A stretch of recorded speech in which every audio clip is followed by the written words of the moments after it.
வணக்கம். அணிப்புகழ் 1800 256வது புகழாகும். மயிலமலை முருகனுடைய பண்ணாகும்.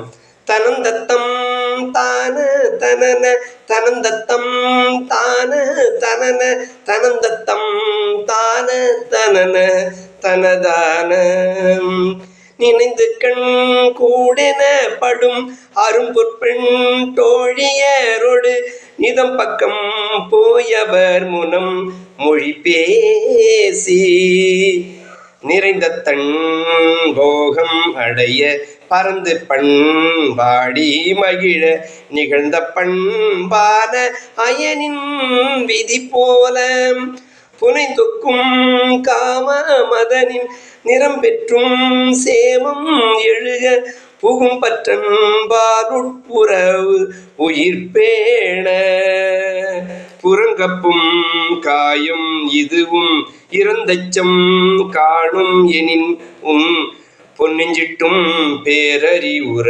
வரவேணும் இணைந்துட்டும் பாத மலரில் பணிந்த பண்பான அடியர் இடும் குற்றம் தீர அருளும் முருகோனே இசைந்திட்டும் பால்வலம் உறும் அரண் கற்கும் சீல மொழியும் இதம் பட்டன்றோதும் அரிய குருநாதா தனந்தத்தம் தான தனன செகும் செக்கம் சேகு செகுகு தகும் சப்தம் தாளமுடனும் மயிலேறி தளந்தச்சம் காணும் அவுணர் குலம் கெட்டும் போக அமரர் தவம் பெற்றன் பால் மயிலம் உள் பெருமாளே முருகா முன்வா.